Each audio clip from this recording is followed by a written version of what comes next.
Viví y me dieron mi casa muy pronto y ya gracias a Dios la tengo. El momento de rentar, que compartes el baño, que compartes varias áreas, te roban la ropa y todo eso, o sea, son varias situaciones que yo he vivido. El que nos renta ya no se quería sacar porque ya quería venderse el departamento. Nos dio un lapso de 15 días, al final no se hizo la venta y no nos sacó, pero sí nos asustó un poco. Me vi hasta los 30 pagando renta o haciendo que alguien más pague su casa con lo que yo pagaba de renta. Gracias a esto yo creo que es al contrario, ya en vez de pagar renta voy a pagar mi casa. Obtener el crédito fue muy fácil, solamente me pidieron 3 condiciones: ganar entre 1 y 2 salarios mínimos, no tener un crédito hipotecario y tener más de 6 meses en mi empleo. Yo a la señora presidenta y al director de Infonavit quisiera darles un gran agradecimiento por abrir estas oportunidades a los jóvenes para adquirir su patrimonio, lo cual es muy importante para nosotros. Vi ahorita que en unos planos que había una zona de área verde, eso me gustó porque yo juego fútbol, lo primero que pensé fue ir a jugar o ir a echar reta. El mensaje más importante aquí sería para mi madre, que yo creo que me gustaría decirle que esta casa no es solamente mía, ya que gracias a ella soy lo que soy ahora, así que esta casa también es tuya. Pues yo lo hago para mi hija Nazaret, más que nada porque yo la amo mucho y trato de ser un buen papá, y aunque las dificultades estén, yo siempre voy a estar para ti y te amo con todo mi corazón, hija.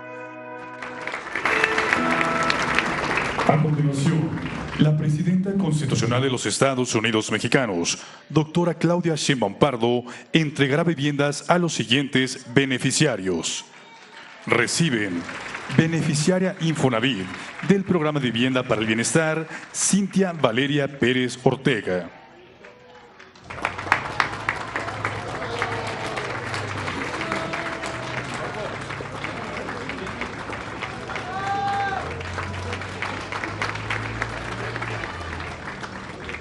Beneficiario Infonavit del programa de vivienda para el bienestar, Brian Alejandro Solís Mena.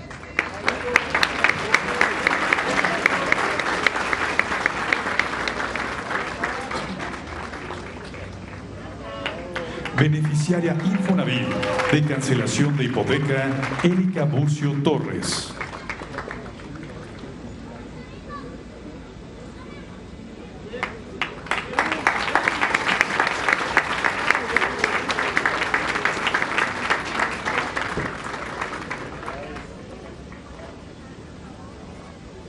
Beneficiario Infonavit de solución integral, Juan Gabriel Arreguín Lara.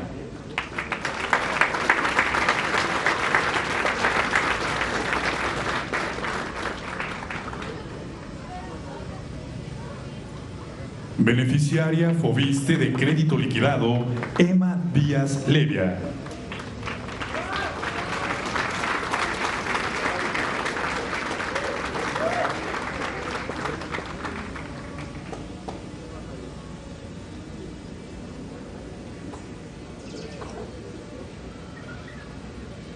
Beneficiaria Insus de entrega de escrituras, Beatriz Huerta Lucas.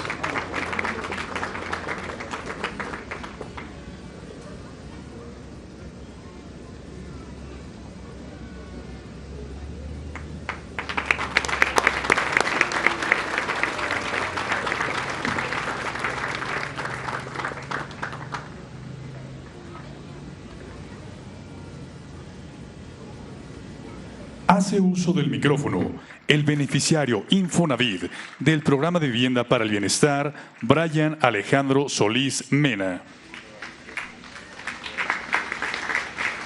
Muy buenas tardes. Para otorgarles el agradecimiento a la señora presidenta y al director de Infonavit, muchísimas gracias por la oportunidad y espero que siga así ayudando al pueblo, porque la verdad sí necesitamos mucha ayuda. Que todos aprovechen la oportunidad, que todos tengamos un hogar y tengamos paz para siempre. Muchas gracias.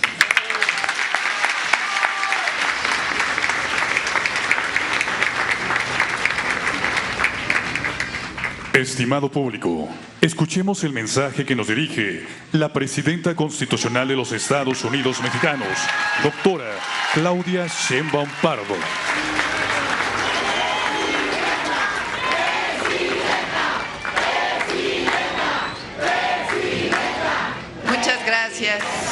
Muchas gracias. Me da mucho gusto estar con ustedes. Gracias, gobernador, por recibirnos. Alfredo Ramírez Bedoya, muchas gracias por tu trabajo. Al presidente municipal de Morelia también, muchas gracias por recibirnos y el apoyo que le dio al desarrollo de este lugar. Muchas gracias, de verdad. Gracias a todas y a todos y muchas felicidades. Tener una casa propia es un sueño. Muchos trabajan toda la vida y no tienen esa posibilidad. Y ahora lo que estamos haciendo es brindar la posibilidad de tener una vivienda propia, de poder pagarla de acuerdo a los ingresos que tengamos, que los mexicanos y las mexicanas pagamos, siempre. Solamente es cuando de plano no se puede, pero en general el pueblo de México responde siempre frente a sus responsabilidades. Y no se podía antes, no se podía, porque eran muchos los requisitos y no había posibilidades de tener una casa propia. Pero ahora, pues eso es lo que estamos haciendo, cumpliendo los sueños del pueblo de México. De eso se trata la cuarta transformación de la vida pública.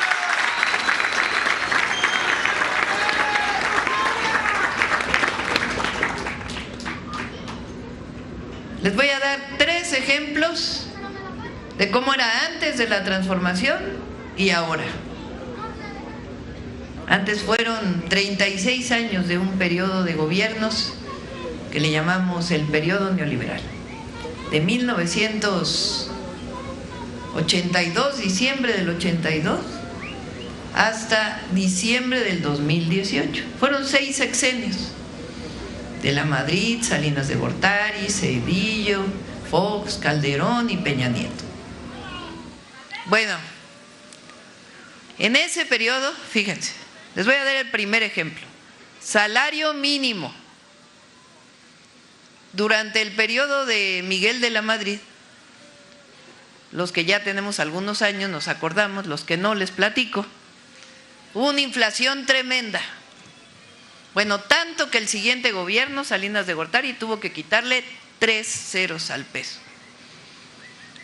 Tal era la inflación que empezaba el año, se compraba algo en un precio, terminaba el año y lo compraba uno al triple o al cuádruple.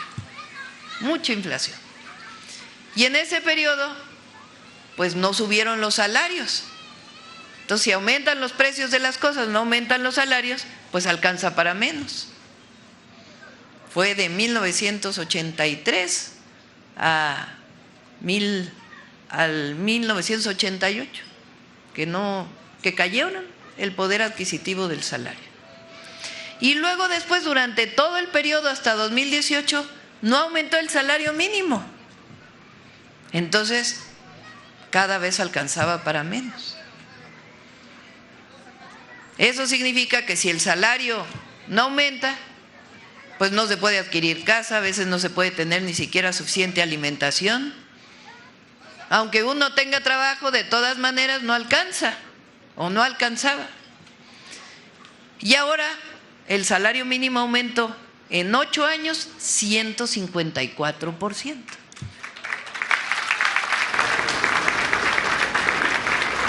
Es decir, en 2018 el salario mínimo mensual era de 2.800 pesos. El salario mínimo mensual del 2026 es más de 9.400 pesos. ¿Eso qué permite? Que se distribuya la riqueza, porque se genera la ganancia, pero se queda en unos cuantos, no se distribuye, y cuando hay mayor salario, mejor salario, pues se distribuye para las y los trabajadores. Ese es el primer ejemplo de un cambio de fondo, una transformación de fondo profunda, y cada vez va a seguir subiendo el salario mínimo por encima de la inflación, para que cada vez tenga mayor poder adquisitivo. Ese es el primer ejemplo. El segundo ejemplo son el número de hospitales que se construyeron en el Instituto Mexicano del Seguro Social. Fíjense, el IMSS se creó en 1943. Entre 1943 y el 2018,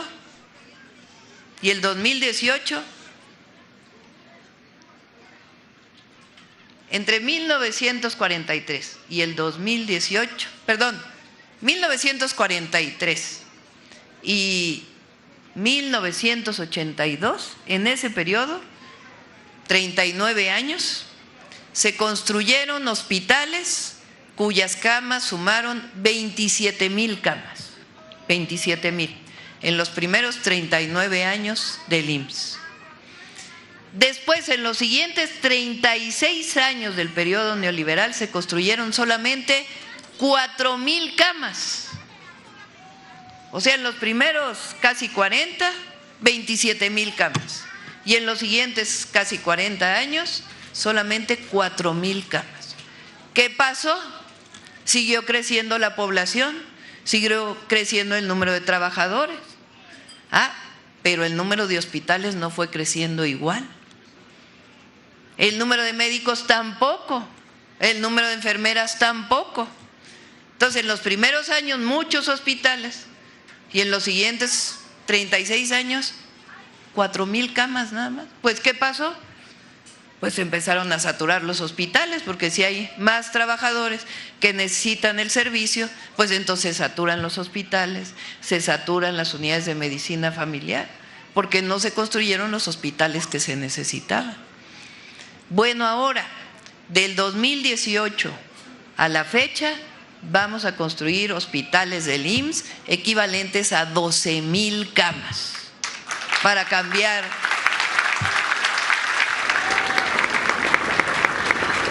que apenas van a ayudar a recuperar el tiempo perdido. Pero ya vamos en el camino correcto.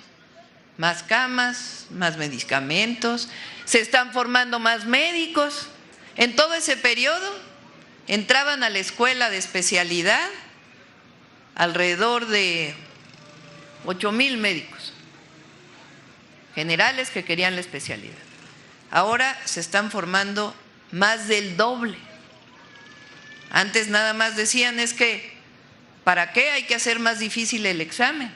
Pero si el problema no es hacer más fácil o más difícil el examen, el problema es que México necesita más médicos especialistas para poder curar a la población. Y además agréguenle que en esa época pues entró toda la comida chatarra y entonces se fue perdiendo la salud de las mexicanas y mexicanos, más diabetes, más hipertensión, y todo eso fue afectando los sistemas de salud. Entonces, 36 años, 4,000 camas. En 12 años vamos a construir 12,000 camas, 3 veces, solamente para el Instituto Mexicano del Seguro Social. Ese es el segundo ejemplo de lo profunda que es la transformación. Y el tercer ejemplo es lo que les platica Octavio de la vivienda y lo que nos platicó Edna. ¿Cómo es posible? Yo todavía no me lo explico.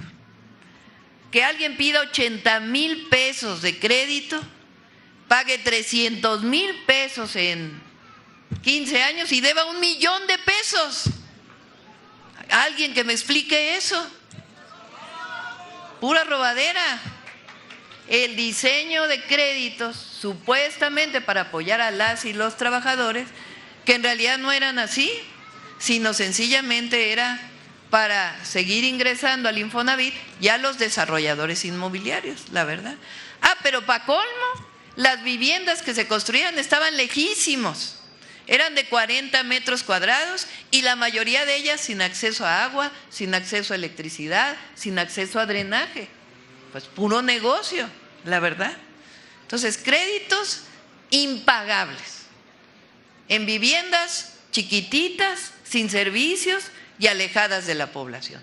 Eso provocó un abandono muy grande de viviendas, que todavía estamos atendiendo ese problema. Además, para adquirir un crédito, montón de requisitos. ¿Cuántos puntos? Que 1000 puntos, que 1080 puntos. ¿Y qué quiere decir? Ah, pues que lleves 10 años trabajando en el mismo lugar. Oiga, pero yo sigo aportando al Infonavit, nada más que cambié de trabajo. Ah, pues no, porque tienes que llevar 10 años en el mismo lugar. Por decir algo.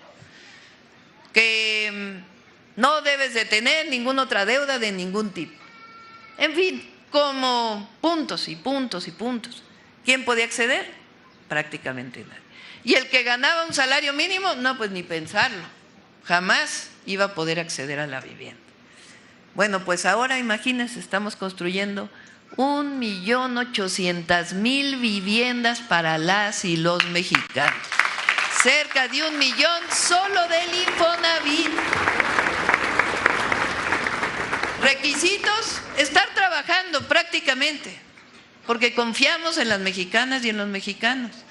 Y además, especialmente para el que gana menos, para el que tiene 1 o gana 1 o 2 salarios mínimos.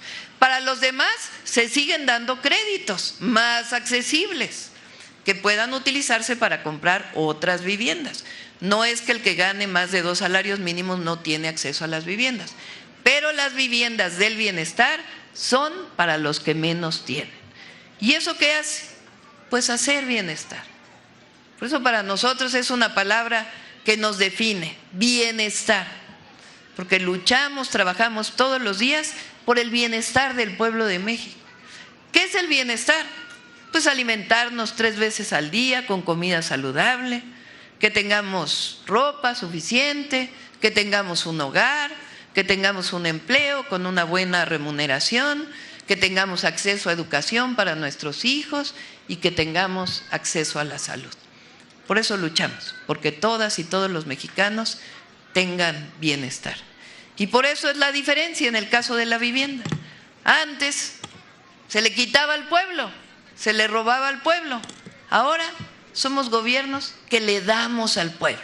Esa es la gran diferencia en el programa de vivienda para el bienestar. Pues me dio mucho gusto estar con ustedes. Quiero decirles que es un equipazo el que está en Sedato, en Infonavit, en Foviste, en Conavi. Nos conocemos desde hace muchísimo tiempo. Cuando el presidente López Obrador fue jefe de gobierno en la Ciudad de México, en el entonces Distrito Federal, Octavio era el oficial mayor. Edna trabajaba en el Instituto de Vivienda. Rodrigo estaba de diputado en aquel entonces. Yabneli era muy chiquita todavía, porque es bastante joven, pero después trabajó conmigo en la Ciudad de México, se encargó de todo el programa de reconstrucción.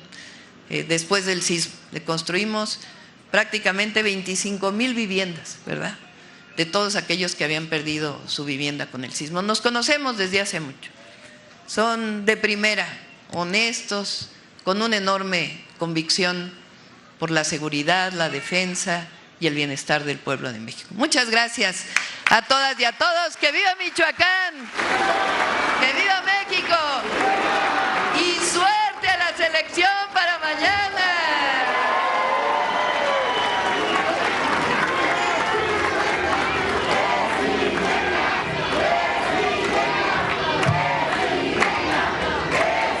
Les solicitamos guardar el debido respeto para entonar nuestro himno nacional mexicano.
Estados Unidos Mexicanos, doctora Claudia Sheinbaum Pardo. Agradecemos a ustedes su amable asistencia, deseándoles que pasen una excelente tarde.